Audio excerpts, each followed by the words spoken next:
Hey up! You can't beat a bit of motorcycle erotica to start a video off, can you? So I went to the Motorcycle Live Show 2022, NEC Birmingham, on Monday the 21st, which was supposed to be press day. I'd sort of hoped there would be fewer people than there actually were so I could get some clearer shots of the bike, but it didn't quite work out as I'd hoped. But I did my best. Now, one thing I did notice about the show as a whole is that it's clear for the motorcycle industry, in general at the moment, money's tight. The UK is in a cost of living crisis with a lot of financial uncertainty on the part of the motorcycle purchasing public.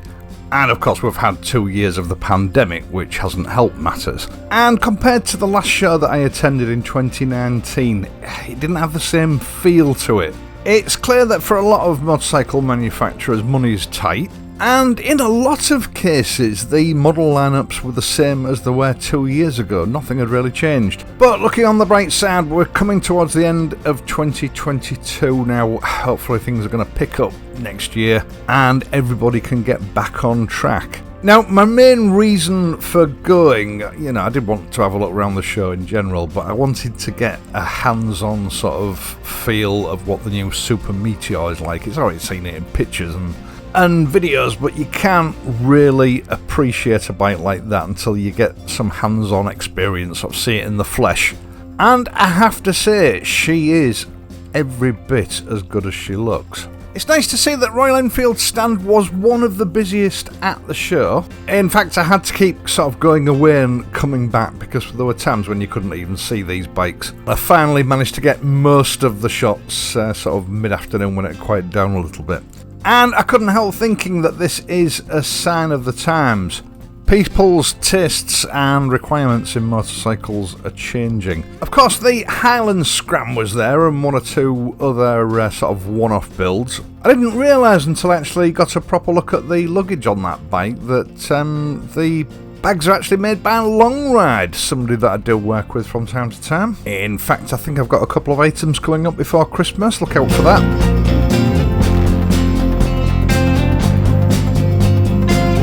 As you would expect, Royal Enfield had the full complement of models on display. A classic 350 Chrome, a classic 350 Standard, and of course one of the Signals models. The Marsh Grey version wasn't present, but I've got to admit, for nostalgic reasons, I'm sort of swaying in the direction of possibly changing my classic Chrome for a Signals version of this bike. It has a certain something about it. I can understand why people were glad that they were finally introducing it to the UK range.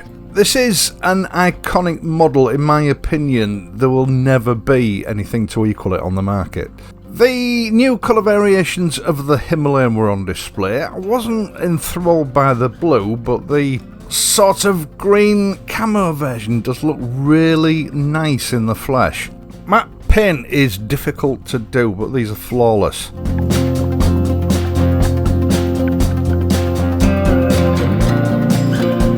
The Interceptors and Continental GTs were, of course, there.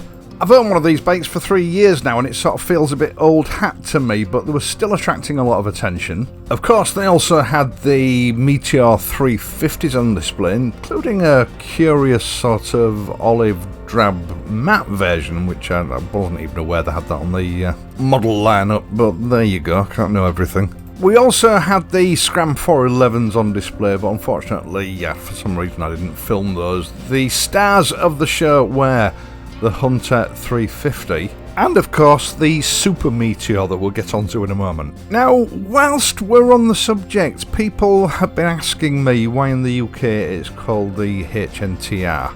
Now, I'm not 100% sure, but I believe it's down to some trademark ownership issues here in the UK.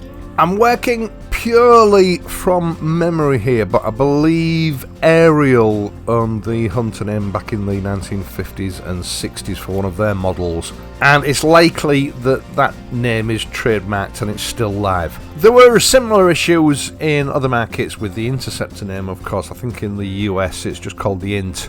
It must be an absolute minefield coming up with original names for models these days. You can pretty much guarantee whatever name you think up, someone's got it registered somewhere so you can't use it. Ask Lewis Hamilton, who's just spent 3 years trying to secure his name, Hamilton, for a range of merchandise, including a range of wristwatches. Unfortunately, the Swiss company Hamilton Watches were having none of it. Anyway, let's not go on about that. I'm sure what you're really here to see is the Super Meteor 650 from Royal Enfield. What's it really like in the flesh? Now, if you've watched my review on the 350 Meteor, I said that that bike has a big bike feel about it, which it does. The 350 has the feel of a 600 when you're riding it. It's quite an imposing machine that belies its diminutive engine size. Now, what Royal Enfield have done with the Super Meteor is they've added another cylinder. They've forced the bike to go to the gym 5 days a week, and they've fed it on a diet of nothing but chicken breast, brown rice, and probably some illicit steroids. In the flesh, this is a big, meaty beefcake of a motorcycle.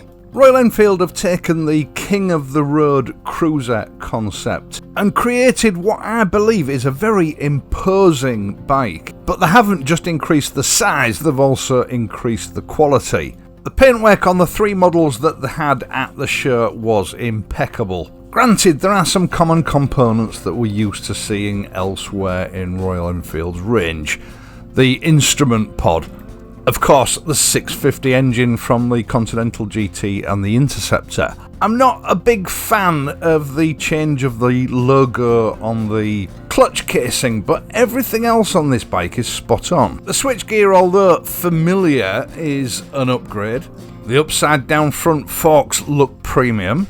And I have to say, give the front end of the bike a very muscular look. Granted, this is a 650cc motorcycle with an award-winning engine of modest power output. But power is not what this class of motorcycle is about, and you could be forgiven at a glance for believing this was a 1000cc bike. Everywhere you look on this bike, Royal Enfield seems to have put a little bit more effort and a little bit more polish into everything that they've done. From the brightly polished stainless steel accoutrements to the flawless metal mudguards. No price has been announced for this bike yet, but I reckon if it comes in well under £8,000, it's going to be a winner. Of course, with bikes like these, the comparison is always made with Harley Davidson, but that's not what I see when I look at this bike. There is definitely a European continental influence here. From some angles, it's reminiscent of a BMW. Other angles, it reminds me of a Moto Guzzi. But it's definitely Royal Enfield's own creation. This is no homage or copy. Now, when you sit on this bike, it feels enormous. The tank is at least a third wider than that of the 350. The reach to the bars is just a tiny bit longer, and you feel as though your arms are further apart. I did spend a few minutes sort of sitting on the Super Meteor and then going over to the standard Meteor to compare the seating position. The Super Meteor is definitely taller. Not too tall that it's going to challenge the vertically challenged, I don't think, but there is a definite difference. Foot position is definitely a little further forward than the standard Meteor. You do feel as though you're having to stretch your legs out just that little bit further. So you would have to be incredibly tall and long-legged to feel cramped on this bike. I suppose it's exactly how a cruiser should be. There's no doubt about it, the quality is definitely there on this bike. We know that this 650 engine, even with the additional weight that this bike seems to be carrying, is well capable of keeping up or even getting ahead of most traffic situations. Royal Enfield and Harris Performance have not put a foot wrong yet when it comes to the handling of any of their bikes. Royal Enfield certainly seem to have put more effort into the suspension on this bike and paired up with a set of Seat Zoom XLs, which I found to be a very competent tyre.